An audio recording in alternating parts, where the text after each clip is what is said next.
안녕하세요, 선생님. 서울에 살고 있는 부부가구입니다. 남편이 59년생이라 내년에 기초연금을 신청할 예정이고, 저는 62년생이라 4년 후에나 기초연금을 신청할 수 있을 것 같습니다. 신청하지 않아도 기초연금을 받을 수 있으면 얼마나 좋을까요? 그런데 궁금한 것이 있어요. 내년에 남편 먼저 기초연금을 신청할 때도 저희 재산과 소득까지도 모두 반영되나요? 아니면 남편 것만 먼저 반영되나요? 그리고 선생님 강의에서 콘도에 있으면 기초연금 무조건 탈락이라고 하셨잖아요. 그런데 저는 오래전에 사놓은 콘도가 하나 있는데 팔리지도 않고, 아휴 참. 지금 시세는 한 500만 원이라 하려나? 그냥 아들 줘버리면 안 될까요? 알베르트 쌤, 기초연금 신청 전에 꼭 알아야 할 것들을 정리해 주셨으면 좋겠습니다.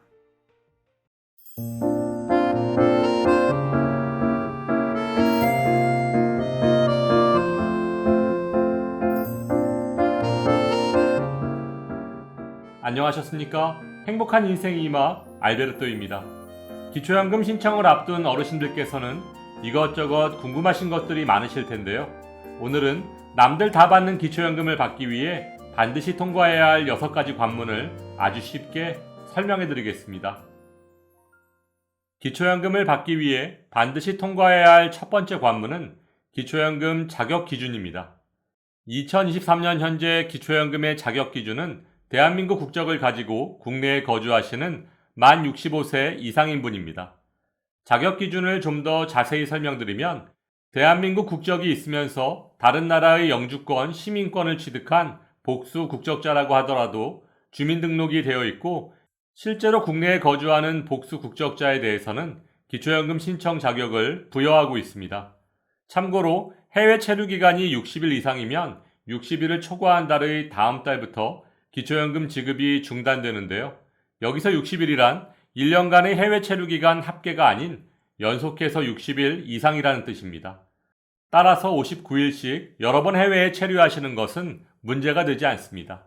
물론 60일 이상 해외 체류로 인해 기초연금이 중단되었어도 귀국하시면 다음 달부터 기초연금 지급이 재개되므로 너무 걱정하실 필요는 없습니다. 기초연금을 받기 위해 반드시 통과해야 할 두 번째 관문은 직영연금 수급자가 아니어야 합니다. 매달 받는 연금 액수와 상관없이 직영연금 수급자, 즉 공무원연금, 사학연금, 국민연금, 별정우체국연금 수급권자 및 그 배우자는 기초연금 수급 대상에서 원칙적으로 제외됩니다. 하지만 아래 3가지 요건을 모두 충족할 경우 기준 연금액의 50%를 기초연금으로 지급하고 있습니다. 1. 1949년 6월 30일 이전에 출생하였을 것. 2. 종전의 기초노령연금법에 따른 기초노령연금의 수급권자일 것. 3. 소득인정액이 선정기준액 이하일 것인데요. 보다 자세한 내용은 국민연금공단 1355번에 문의하시기 바랍니다.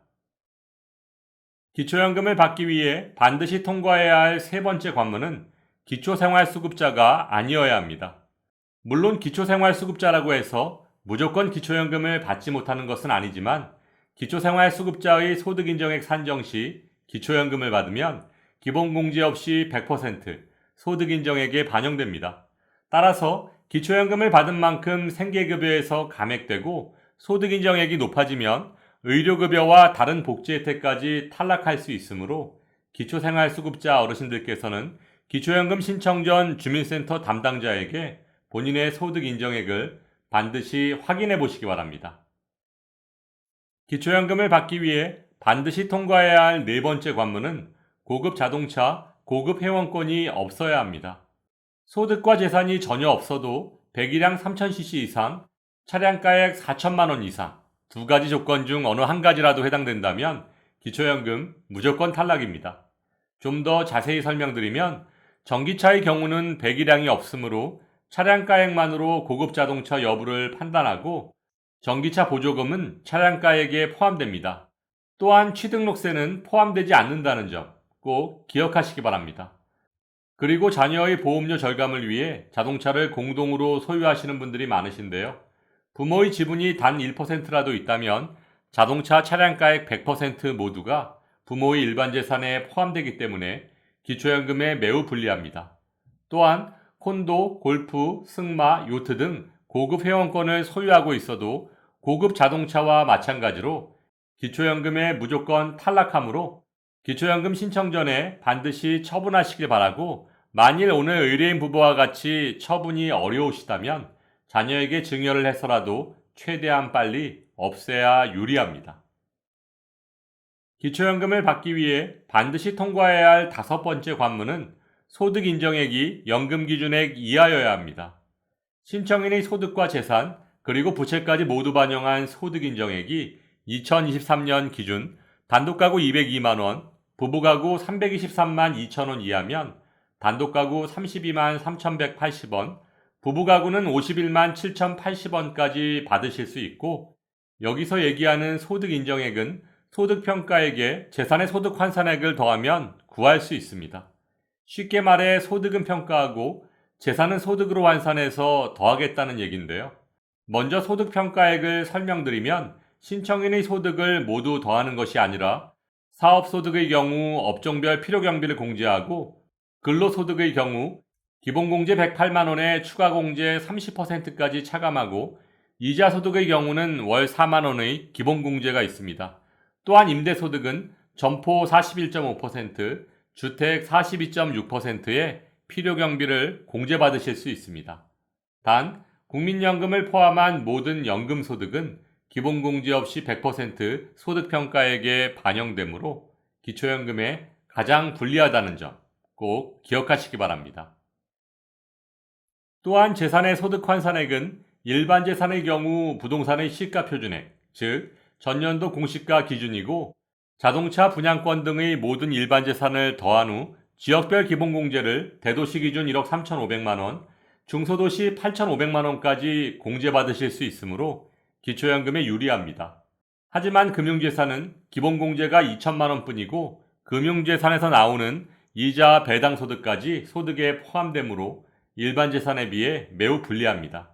마지막으로 소득 인정액을 계산할 때 금융권의 대출금은 100% 공제받을 수 있지만, 전세보증금의 경우는 해당 부동산 시가표준액의 50%까지만 공제받을 수 있다는 점 꼭 기억하시기 바랍니다. 마지막으로 통과해야 할 6번째 관문이 남았습니다. 바로 기초연금의 신청인데요. 2023년 현재 우리나라의 모든 복지제도는 신청주의이므로 기초연금도 반드시 신청해야만 받으실 수 있습니다.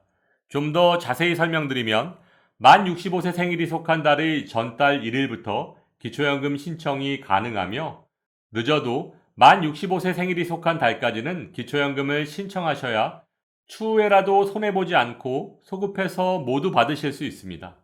참고로 올해는 1958년생, 내년엔 1959년생부터 기초연금을 신청하실 수 있고, 혹시 올해 기초연금에 아깝게 탈락하신 분들은 내년 1월 반드시 재신청하셔서 새롭게 바뀐 기준에 해당되는지 여부를 반드시 확인하시기 바랍니다. 네, 그렇군요. 안 팔리는 콘도를 얼른 아들에게 증여해야겠네요. 오늘 친절하고 정확한 설명 감사드립니다. 현재 국회연금개혁특별위원회에서는 10월까지 연금개혁안을 도출해내기 위한 여러 가지 논의를 이어가고 있는데요. 어르신들의 노후에 진정으로 도움이 될 수 있는 연금개혁으로 결정될 수 있기를 바라며, 오늘도 알베르토가 어르신들의 행복한 인생 2막을 응원하겠습니다. 행복한 하루 되세요. 좋아요, 구독, 그리고 알림과 공유는 좋은 콘텐츠를 만드는 힘이 됩니다.